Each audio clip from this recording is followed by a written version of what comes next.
I understand your concern, but I'm not authorized to release that information right now. Then get me someone who is, Deputy. This obstruction is unacceptable. Concerns? My kid's been throwing up! My well water smells like rotten eggs. You poisoned us! Poison! The video hit 500,000 views before I even knew it existed. My neighbor's Ring camera had caught everything. The pale pink blazer, the pointed finger, the construction crews rolling onto my land at dawn like an invasion force. But I wasn't watching social media that morning. I was standing face to face with the woman in that video, and she was threatening to have me arrested. Mr. Brennan, if you don't step aside right now, I will call the sheriff and have you removed from this worksite for obstruction.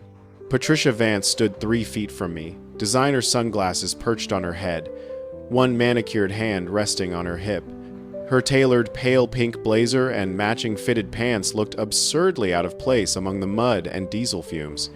Behind her, a massive drilling rig, idled on my property past my fence line, past my no trespassing signs, 50 feet into land that had been in my family since 1952.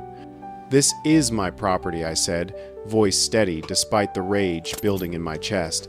And you just cut through my gate to get here, she smiled. The kind of smile that said she'd already won and was just waiting for me to realize it. Actually, under emergency environmental provisions, the Meadowbrook Estates HOA has provisional authority over watershed properties. Your land falls within that designation. Bullshit. The smile widened. I have the documentation in my vehicle. But frankly, Mr. Brennan, whether you understand the legal framework or not is irrelevant. This survey is happening. The only question is whether you'll cooperate or make this difficult for yourself. I pulled out my phone and started recording. State your name and tell me who authorized you to trespass on private property. Her face flushed, but she recovered quickly. I'm Patricia Vance, president of the Meadowbrook Estates Homeowners Association, and this isn't trespassing, it's civic duty. Now put that phone away before I add harassment to the list of violations we're documenting. Violations? Of what? Failure to maintain aquifer-compliant land use practices. Obstruction of community welfare initiatives. We've been monitoring your property for months, Mr. Brennan. She leaned closer, voice dropping. Did you really think you could sit on 6 acres in the middle of a drought-stricken community and refuse to participate in water conservation efforts? Those days are over. That was 3 hours ago. Now I sat in my kitchen, watching the video. James from next door had sent me the one his doorbell camera had captured at 6:47 a.m., Patricia directing workers like a general commanding troops, the rig rolling past my severed gate lock. The moment she'd pointed at my southern fence line and said something that made the crew chief nod and move forward. The video had exploded. Number HOA Aaron was trending. The comments ranged from outrage to dark humor. When Karens get power of attorney over your land, and this is what happens when you give clipboard warriors actual authority. But I wasn't laughing, because while the internet raged, Patricia's drill crew was 40 feet into my land, boring into soil they had no right to touch. And from where I sat, I could see yellow-tinged water beginning to pool around the borehole. My phone buzzed. Tom Ramirez, my attorney and old friend. Marcus, what the hell is going on? I've got 3 people forwarding me some viral video.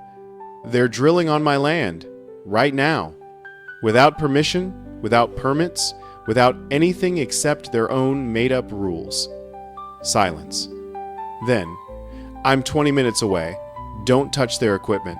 Don't sign anything. And Marcus, keep recording everything. I hung up and walked back outside.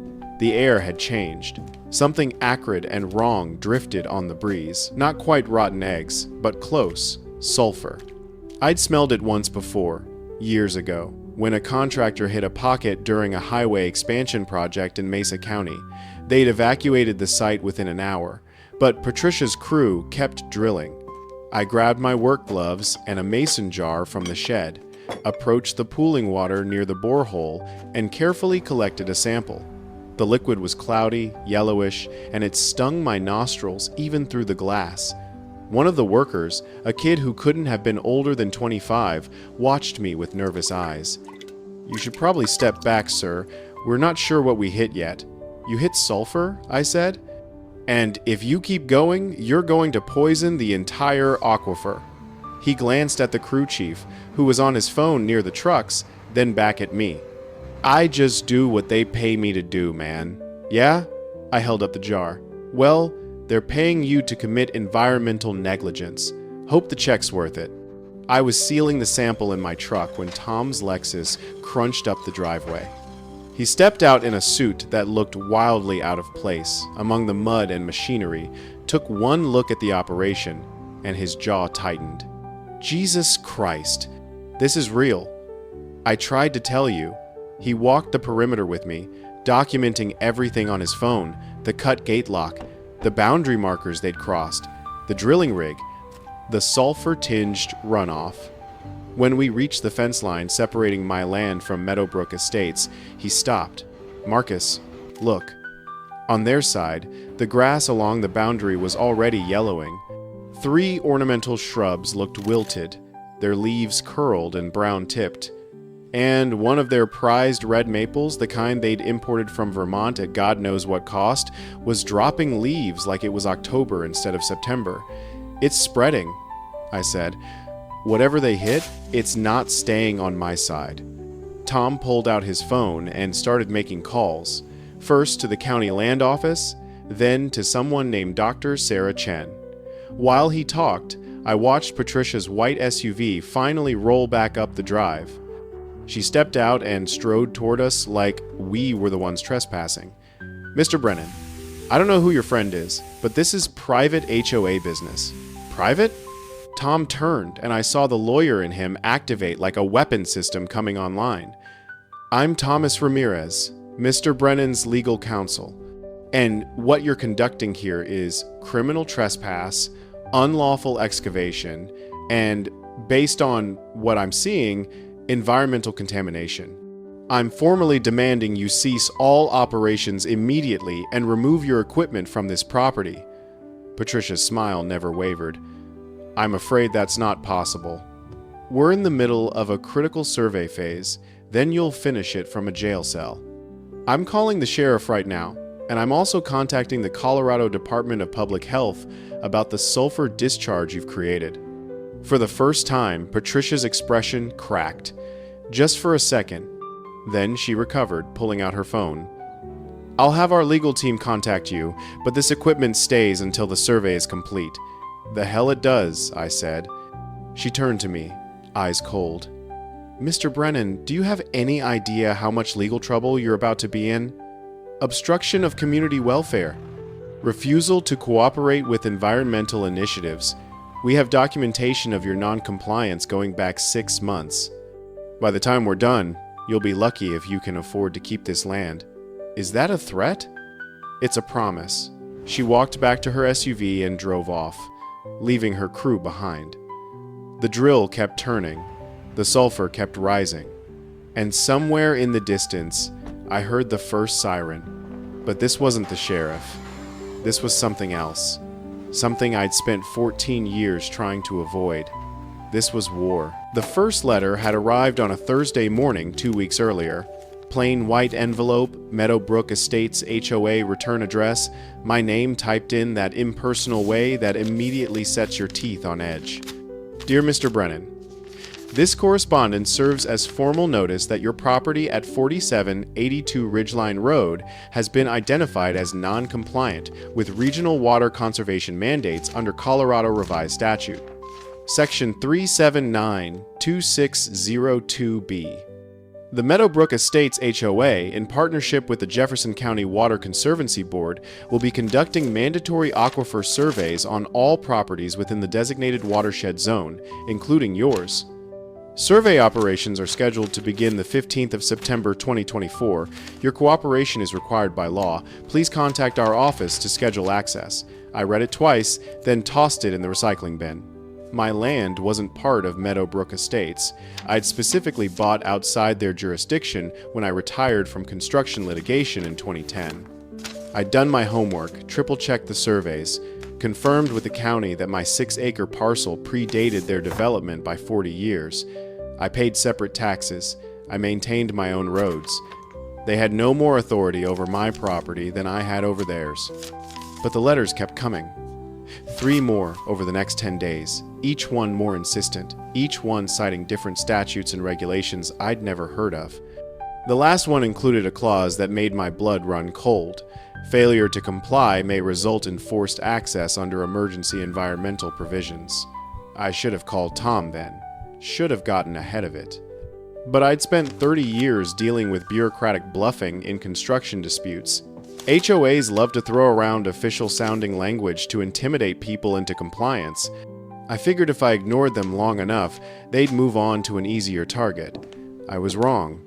That's how I ended up standing in my driveway at dawn on September 18th, watching heavy equipment roll onto my land without permission.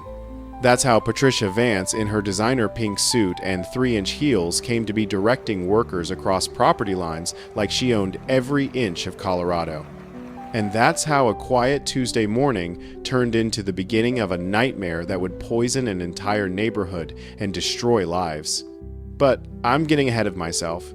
Let me back up and tell you how a simple property dispute became an environmental disaster, a viral sensation, and ultimately, a reckoning for people who thought power meant they could do anything they wanted. My name is Marcus Brennan. I'm 58 years old, retired, and I used to think the hardest battles were behind me. I spent 3 decades as a construction litigation consultant, the guy companies called, when projects went sideways, when contractors cut corners, when someone needed to prove who was responsible for what went wrong. I'd testified in court more times than I could count. I'd read thousands of pages of regulations, building codes, and environmental compliance documents. I knew how to fight, but nothing prepared me for fighting my own neighbors. The sheriff arrived 40 minutes after Patricia left. Deputy Martinez stepped out of his cruiser, surveyed the scene, and let out a long, tired sigh. "Mr. Brennan, I'm going to need you to explain what's going on here." I handed him the jar of sulfur-contaminated water, the fake HOA memo, and my property deed. "That's what's going on. The HOA is drilling on private land without permission, and they just punctured something that's going to poison the whole neighborhood." Martinez looked at the jar, then at the drilling rig, then back at me. "This is civil, not criminal. You need to handle this through the courts." "It's criminal trespass," Tom interjected. "They cut through his gate lock. That's destruction of property." "But the HOA claims they have emergency authorization." "They don't," Tom said flatly. "I've checked with the county. There's no permit, no authorization, nothing. They're operating on a legal fiction they invented." Martinez rubbed his face. "Look, I'll document the scene and file a report, but unless you want me to arrest everyone here, this is going to have to play out in court." "Then arrest them," I said. He gave me a look that said he'd heard that before. "Mr. Brennan, I'm sympathetic, but mass arrests over a property dispute? That's not going to happen. Get an injunction. Get a cease and desist. Do it through the system." He took his photos, filled out his report, and left.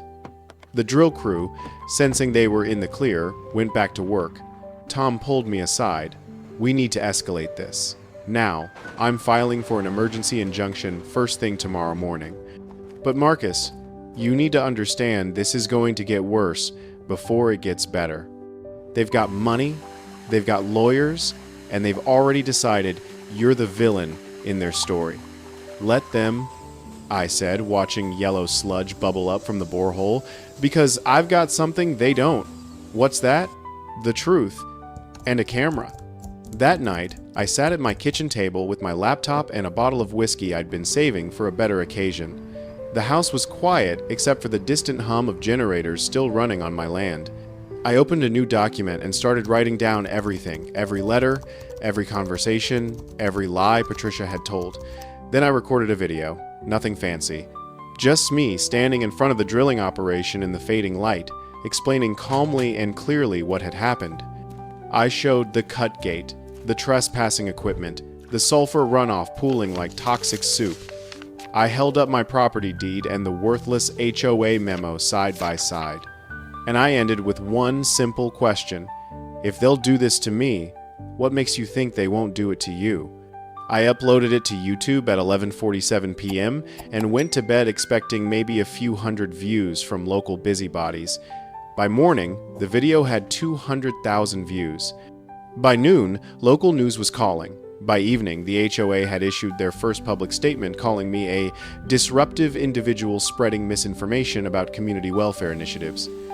But the damage was already spreading, and I'm not talking about their reputation. 3 of my oak trees dropped half their leaves overnight. The grass along the southern fence line turned the color of dead straw. My vegetable garden, 5 years in the making, wilted and blackened at the roots. And on the Meadowbrook side, residents started posting photos of their own dying plants, their own yellowing lawns, their own children complaining about the strange rotten egg smell in the air. The sulfur wasn't just in my soil anymore, it was in the groundwater, and it was moving fast. On September 21st, just 3 days after the drilling began, a woman named Jennifer Hayes collapsed in her backyard while trying to save her roses. Her husband found her unconscious, her face gray, her breathing shallow. The paramedics said it was chemical inhalation. The hospital said she was lucky to be alive. That same day, Patricia Vance's doorbell camera footage leaked online. Someone had hacked it or she'd been careless with her cloud security, and the video showed her 3 days before the drilling, having a conversation with a man in a contractor's vest. The audio was muffled, but you could make out key phrases. Doesn't matter if Brennan complains. By the time he lawyers up, we'll be done. County won't do anything.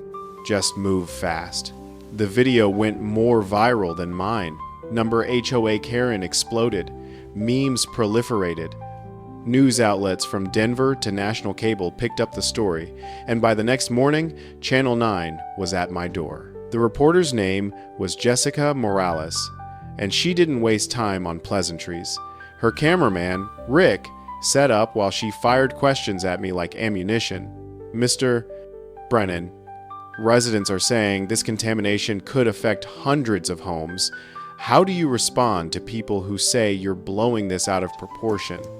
I held up the jar of sulfur water, now a week old and even more disgusting. The liquid had separated into layers yellow on top, black sediment at the bottom, with an oily sheen that caught the light like gasoline.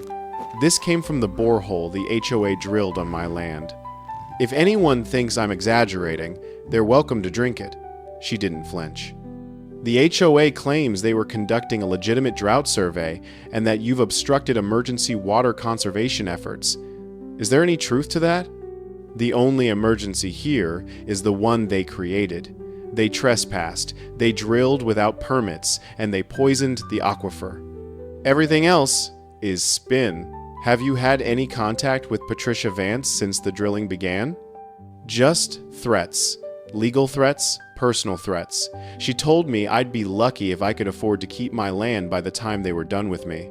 She threatened you financially? In front of my attorney. It's on video if you want to see it. We filmed for 2 hours. Rick got footage of the borehole, the dead trees, the contaminated creek that formed my eastern boundary. They interviewed Tom, who laid out the legal case in clear, damning terms. They even filmed the Meadowbrook side, where yellowing lawns and dying shrubs told a story the HOA couldn't spin away. The segment aired that night during the 10 o'clock news. They titled it Suburban Drilling Gone Wrong, Environmental Disaster in Littleton.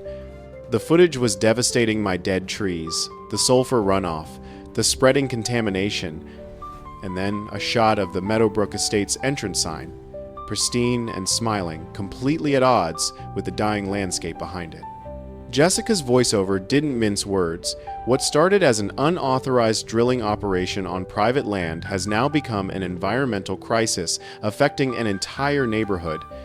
The HOA has yet to issue a comprehensive public statement, but residents are starting to ask, what did they know and when did they know it? I watched the broadcast alone in my living room, a glass of whiskey in my hand, and felt something I hadn't expected: vindication. For the first time since this nightmare began, someone with a platform was telling the truth. But what I didn't expect was what happened next. Patricia Vance agreed to an interview. She sat in her living room on Channel 4, perfectly composed in a cream blouse and pearl necklace. The pink blazer was gone, replaced by something more somber, more sympathetic. Her makeup was flawless. Her posture was perfect.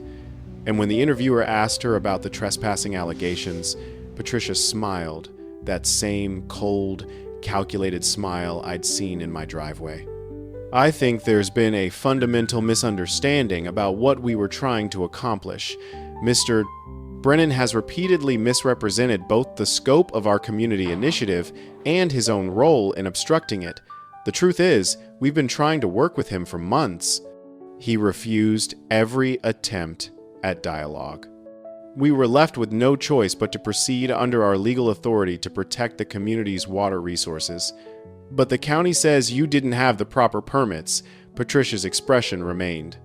Under Serene, we operated under emergency environmental provisions that don't require traditional permitting in drought conditions. This was about community survival, not bureaucratic paperwork. Mr. said, Brennan chose to prioritize his personal grievances over the welfare of hundreds of families. What about the contamination? The sulfur in the groundwater? We're working with environmental consultants to assess the situation, but I want to be clear, any contamination that exists would have been discovered eventually. We may have accelerated the timeline, but we didn't create the problem. That sulfur deposit was already there. Mr. Brennan's property has been sitting on a geological hazard for years, and he's now trying to blame us for bringing it to light. I watched the interview with Tom in my living room, both of us stunned into silence. The glass in my hand was shaking. She's good, Tom said quietly. Really good. She's lying. I know, but she's doing it in a way that sounds reasonable to people who don't know the facts. Marcus, she just flipped the narrative. In her version, you're the problem. You're the stubborn landowner who refused to cooperate, who obstructed community safety, who's now trying to profit from a disaster you could have prevented. That's insane. That's PR. My phone started buzzing. Messages, emails, comments flooding in. But they weren't all supportive anymore. Half were calling me a hero. The other half were calling me a selfish asshole who was ruining the neighborhood. My kids can't play in the yard because of that sulfur smell, and you're worried about property lines? Maybe if you'd cooperated from the start, none of this would have happened. HOAs exist for a reason. You're not special. You probably knew about the sulfur and said nothing. Now you're trying to cash in on the lawsuit. I sat there reading message after message, feeling something I hadn't felt since this started. Doubt. What if I was wrong? What if there really had been some legal authority I'd missed? What if my stubbornness, my refusal to cooperate, had made everything worse? What if Patricia was right and I was just too proud to admit it? Tom saw my face and grabbed the phone out of my hand. Don't. They're doing exactly what Patricia wants, making you question yourself. You were right, Marcus. You are right. Don't let them gaslight you into thinking otherwise. But the damage was done. The seed of doubt had been planted, and it grew fast. That night, someone spray-painted "selfish prick" across my barn door in red letters 3 feet high. Another person slashed 2 of my truck tires. And when I went to feed my horses the next morning, I found something that broke me. Copper was down. He was lying on his side in the contaminated pasture, his breathing labored, his eyes rolling with pain. Foam flecked his mouth, his legs twitched involuntarily. And when I knelt beside him, I could smell it on his breath. Sulfur. No! No! No! I pulled out my phone with shaking hands and called the vet. Doctor. Sarah Winters arrived within 30 minutes, but I could see it in her face before she even examined him. She checked his vitals, looked at his gums, listened to his labored breathing. Marcus, his kidneys are shutting down. The sulfur contamination in the water and grass. I'm sorry. Can you treat him? I can try, but the damage is extensive. Even if we stabilize him, his quality of life. I sat in the dirt beside Copper, my hand on his neck, feeling his pulse grow weaker.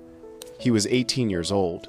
I'd rescued him from a kill auction 8 years ago, an old ranch horse nobody wanted, broken down and headed for slaughter. I'd given him a home, good pasture, a quiet life. And now he was dying because someone decided my land was theirs to destroy. Do what you can, I told Dr. Winters. Please. She administered fluids, pain medication, activated charcoal to absorb toxins, but we both knew it was too late. Copper died just after midnight, his head resting in my lap, his breathing finally quiet. I buried him at dawn at the edge of the property, overlooking the valley he'd loved. I dug the grave myself, 6 feet deep, working in the cold September morning until my hands bled. Tom arrived around 7 and helped me lower Copper's body into the earth. We stood there in silence after I'd filled the grave. Tom didn't offer platitudes or empty comfort. He just stood beside me, present. Finally, I spoke. I'm done being defensive. I'm done doubting myself. Patricia Vance killed my horse, poisoned my land, and then went on TV to make me the villain. So now I'm going to do something I should have done from the start. What's that? I'm going to destroy her. Tom looked at me for a long moment, then nodded. Okay, how? We prove she's been lying about everything. We prove this was never about drought or community welfare. We prove she had a financial motive, and we make sure everyone knows. You have evidence of financial motive? Not yet, but someone does, and we're going to find it. The breakthrough came from an unexpected source. 3 days after Copper's death, a man named David Hayes knocked on my door. I recognized him. His wife Jennifer was the woman who'd been hospitalized from sulfur exposure. He looked exhausted, his eyes red-rimmed, his posture slumped with the weight of too many sleepless nights. Mr. Brennan, can we talk? I led him to the kitchen and poured coffee neither of us touched. I need to apologize, David said. When this first started, I thought you were just being difficult. The HOA sent us emails saying you were obstructing a critical water survey. They made it sound like you were putting everyone at risk. I believed them. Most people did. My wife almost died. And while she was in the hospital, I started digging, really digging, into the HOA's finances, their board minutes, everything. He pulled a folder from his backpack and slid it across the table. You need to see this. Inside was a printout of an email chain between Patricia Vance and someone named Richard Caldwell at a company called Apex Resource Solutions. The emails dated back 8 months long before any talk of drought surveys or community welfare. I read through them slowly, my coffee growing cold, my anger growing hot. Rich, the Brennan property sits right on top of the primary aquifer access point. If we can establish survey rights, we can pivot to extraction within 18 months. Conservative estimate, 200 acre-feet annually. At current commercial rates, that's $2, 4M gross revenue minimum. Patricia board approval will be tricky. How do we sell this internally? Package it as drought mitigation. Community water security. No one's going to argue against that. By the time anyone realizes we're setting up for commercial extraction, contracts will be signed. What about Brennan? He's been non-responsive to HOA outreach for years. We'll use emergency provisions to bypass his consent, move fast, establish the infrastructure, deal with legal later. Even if he sues, we'll be operational before it hits court. There were more emails detailing the scheme. Apex Resource Solutions was owned by Patricia's brother-in-law. They'd been planning to drill for water they could sell to commercial developers in Denver's expanding suburbs. The drought survey was a cover story. My land was just the first target in a broader plan to monetize the neighborhood's aquifer. Where did you get this? I asked, my voice barely steady. The HOA's former secretary, Linda Chen, she quit 2 weeks ago when she realized what was happening. She sent this to every resident on the list served last night. The board's trying to claim it's fake, but I had an IT friend verify the metadata. It's real, Marcus. All of it. I looked at the emails again, feeling something cold and sharp crystallize in my chest. Not anger anymore. Clarity. David, I need you to do something for me. Anything. Forward this to every news outlet in Colorado. And make sure you copy the Attorney General's office. He smiled grimly. Already done. By that afternoon, the story had exploded. The Denver Post ran it as breaking news. Channel 9 did a special investigation. The Colorado Attorney General's office announced they were opening a fraud inquiry, and by evening, 3 Meadowbrook Estates board members had resigned. But Patricia Vance stayed silent. No statements, no interviews, no social media, just silence, until the state showed up at her door. The Colorado Department of Public Health and Environment arrived on October 5th with enough force to make the evening news. 4 white SUVs, a mobile testing lab, hazmat personnel, and enough legal authority to shut down anything they wanted. Dr. Monica Reeves, the lead investigator, was a stern woman in her mid-40s who looked like she'd seen enough environmental disasters to be permanently disappointed in humanity. She introduced herself with a firm handshake and got straight to business. Mr. Brennan, we're going to need full access to the contamination site. We're also going to conduct widespread testing of wells, soil, and groundwater throughout the neighborhood. This is now a state-level environmental emergency. Whatever you need, I said. Just stop this thing before anyone else gets hurt. They worked for 5 days straight. Soil cores, water samples, air quality measurements. They brought in ground-penetrating radar to map the extent of the sulfur deposit. Every test, every reading, seemed to deepen Dr. Reeves' frown. On the afternoon of October 10th, she called me to the mobile lab. Mr. Brennan, I'm going to be straight with you. What we're looking at here is one of the worst cases of unauthorized environmental disturbance I've seen in my 15-year career. The sulfur deposit they punctured is massive. It extends at least 200 feet in every direction from the borehole. The contamination has already reached the aquifer, and we're detecting elevated hydrogen sulfide levels in 23 residential wells. My stomach dropped. How bad? Bad enough that we're issuing an immediate health advisory. No one drinks the tap water until we can confirm it's safe. No bathing, no cooking with it, nothing. And Mr. Knight, Brennan? The remediation cost is going to be somewhere between $15 and $20 million. Who pays for that? She gave me a grim look. That's going to be decided in court. But if I were the HOA's insurance company right now, I'd be very, very nervous.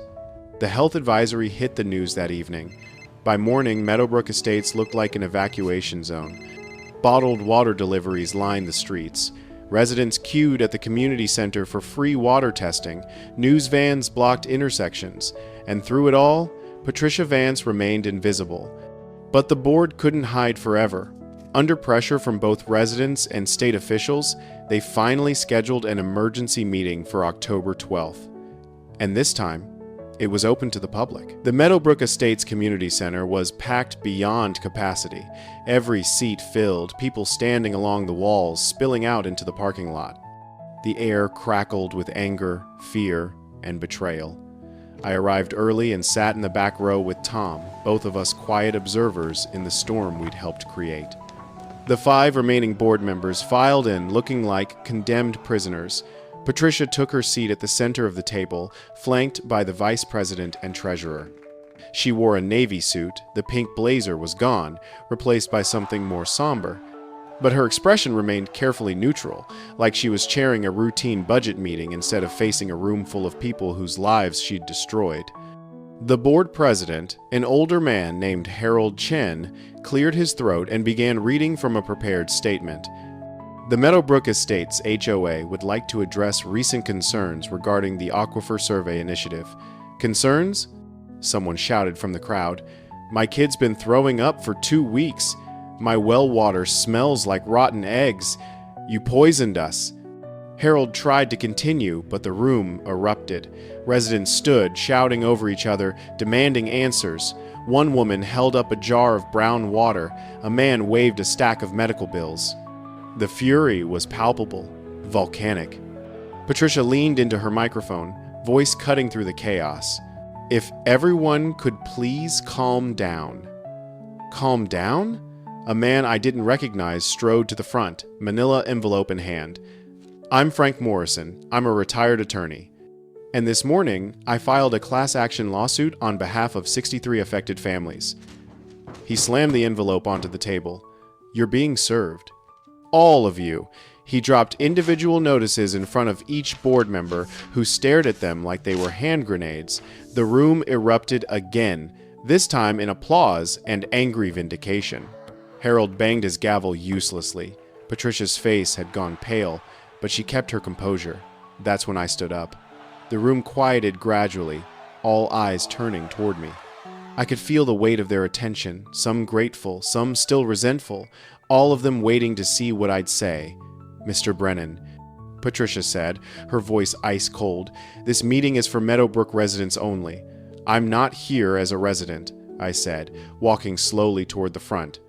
I'm here as the person this all started with, the person you trespassed against, the person you tried to silence and gaslight and threaten into submission. I reached the table and placed a USB drive in front of Patricia.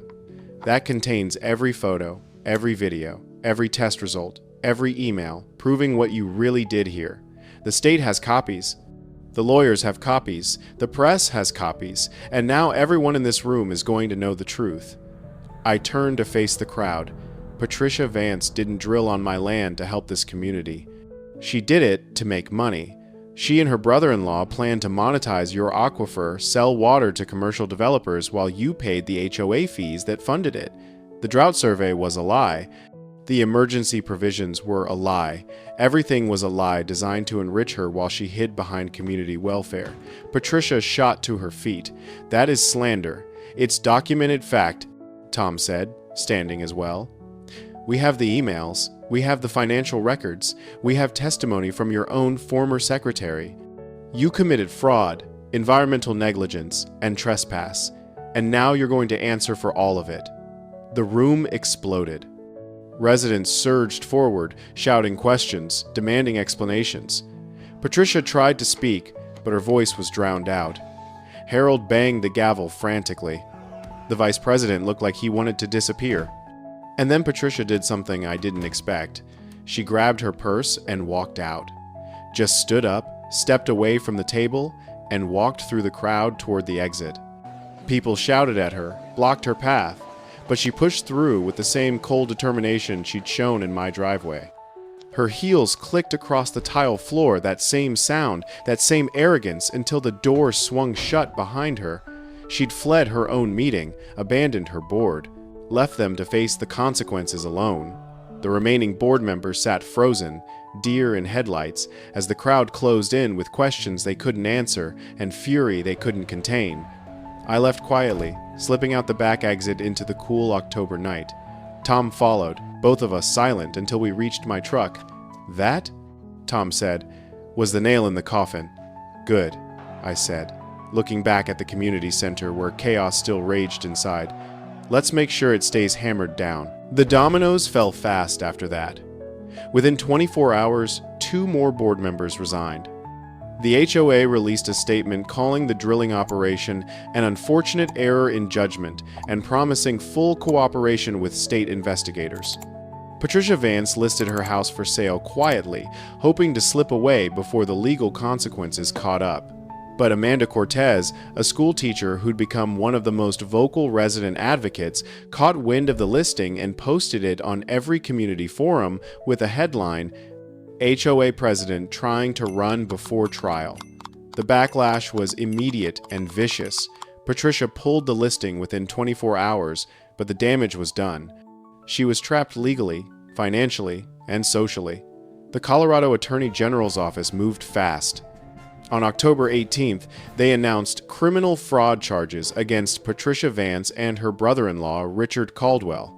Conspiracy to defraud, environmental negligence, illegal profiteering from a public trust. The charges carried potential prison time.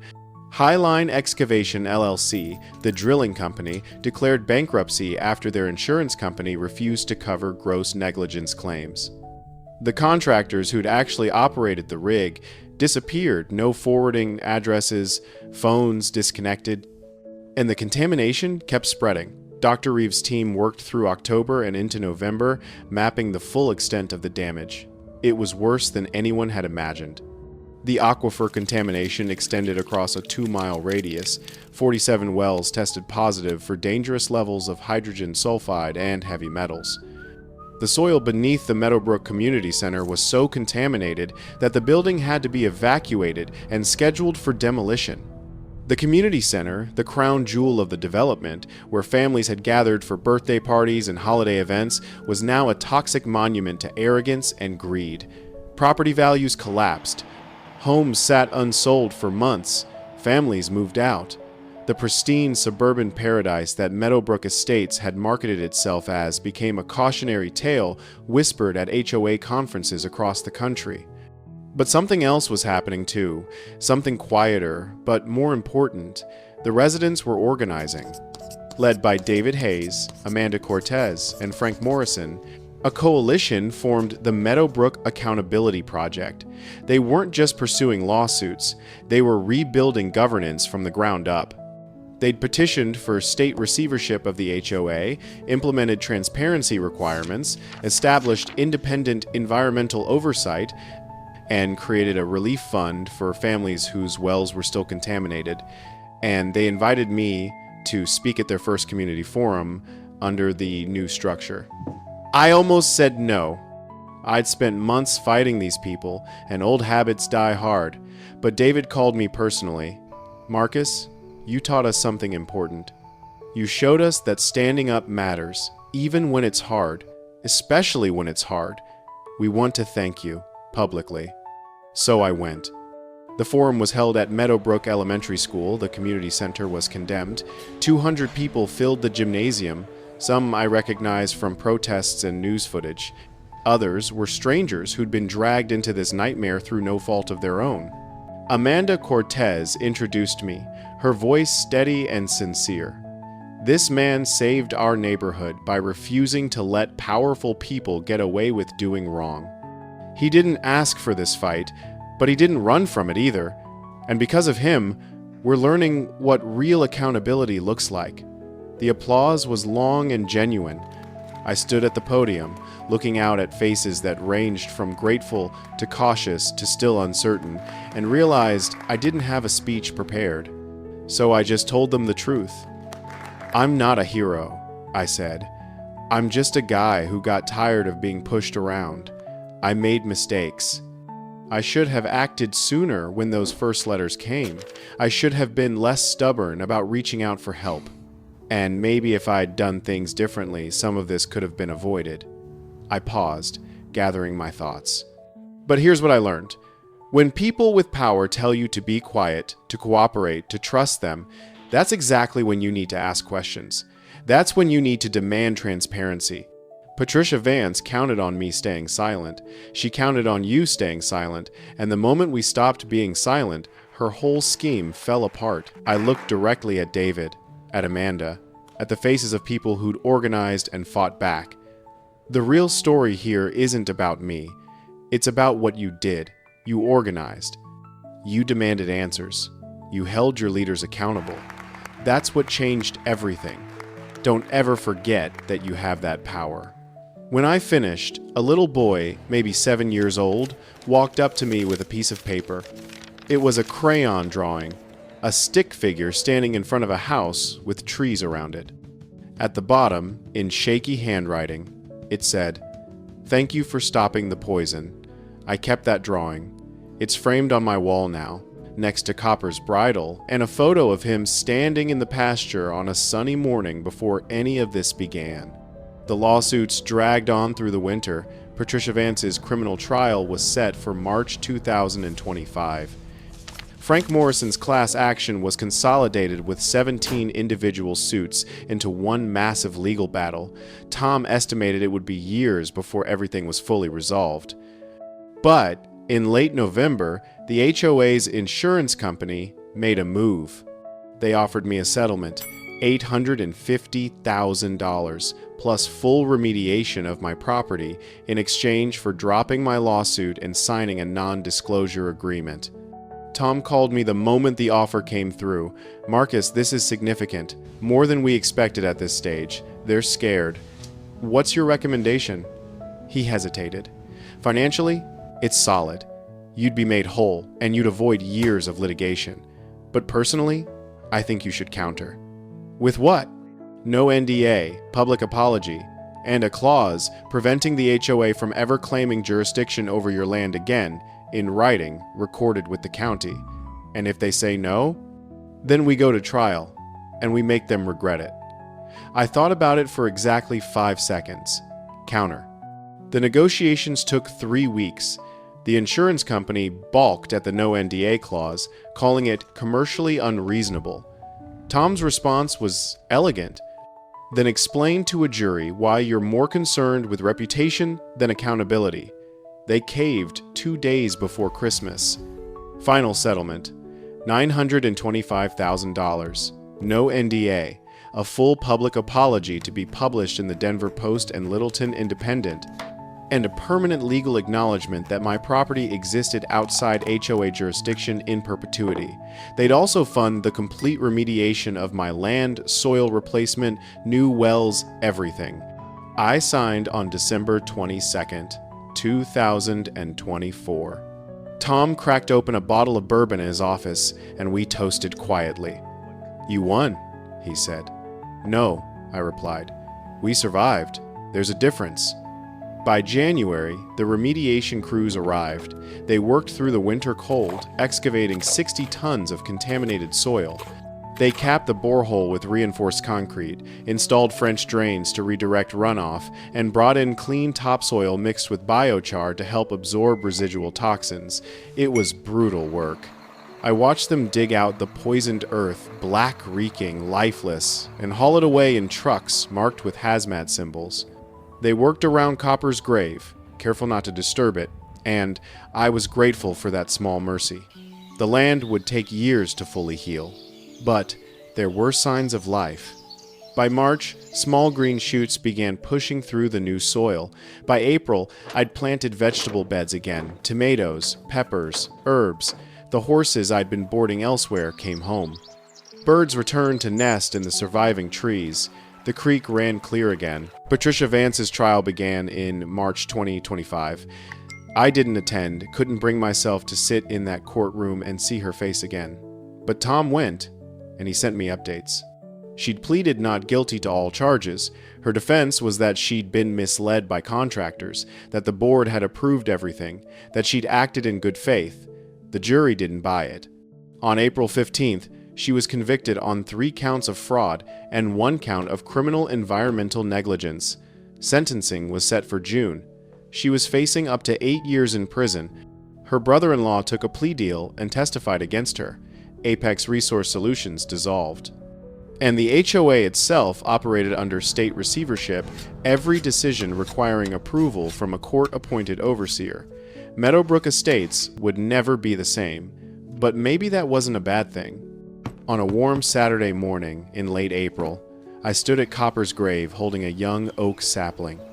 The tree was small, barely 3 feet tall, but it was alive. Its roots were wrapped in burlap, its leaves bright green and reaching for the sun. I'd chosen this spot carefully. The grave overlooked the valley where Copper had loved to graze, where the morning light was golden and the wind carried the scent of grass and wildflowers.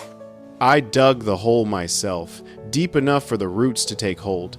The soil was clean now, rich and dark and free of poison. I lowered the sapling carefully, spread its roots, and began filling the hole. As I worked, I thought about everything that had happened. The trespassing, the drilling, the lies, the contamination, the lawsuits, the public battles. The moment I'd stood in my driveway facing Patricia Vance and realized that some fights you can't avoid, you can only decide whether you'll stand your ground or let them take everything. I thought about Copper dying in my arms, and the fury that had driven me when doubt and public opinion tried to break me down. I thought about the residents who'd organized and fought back, who'd learned that power without accountability always fails in the end. And I thought about the land beneath my hands, this stubborn, beautiful piece of Colorado that had been in my family for 70 years, that Patricia Vance had tried to steal, that had been poisoned and scarred, but was slowly, defiantly coming back to life. I patted the soil around the sapling's base, watered it thoroughly, and stepped back. The tree looked small against the wide sky, fragile, but it would grow. In 50 years, maybe 100, it would tower over this valley. And no one would remember the sulfur, the lawsuits, the woman in the pale pink suit who'd thought she could take whatever she wanted. They'd just see a tree, standing where something broken had learned to grow again. I picked up a handful of the new soil and let it run through my fingers. It was warm from the sun, clean, alive with possibility. I could smell it, not sulfur anymore, but earth, real earth. Behind me, I heard footsteps. Tom had driven out to check on me, as he often did these days. He stood beside me without speaking, both of us looking at the young oak. "It's going to make it," he finally said. "Yeah, I agreed. It will." We stood there in silence, watching the wind move through the leaves. The scar on my land would always be visible if you knew where to look. The corner where the borehole had been would take decades to fully recover. Copper's grave would remain, a reminder of what had been lost. But the land was healing, and so was I. That evening, I sat on my porch as the sun set behind the mountains, painting the sky in shades of orange and gold. I held a cup of coffee, the same ritual I'd been performing for 14 years, interrupted so violently by the sound of heavy machinery that September morning. But tonight was quiet. No drill, no generators, no smell of sulfur, just the sound of wind in the grass and birds settling in for the night. My phone buzzed. A text from David Hayes. "Community garden planting day next Saturday. You should come. The kids would love to see you."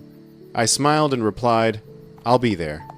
Because that's what you do after you've fought and bled and survived. You show up. You help others heal. You plant trees that won't reach their full height until long after you're gone. You remember that standing your ground isn't just about winning. It's about proving that some things, land, truth, dignity, are worth fighting for, even when the cost is high. I finished my coffee and went inside. Tomorrow I'd start repairing the barn. Next week I'd help plant that community garden.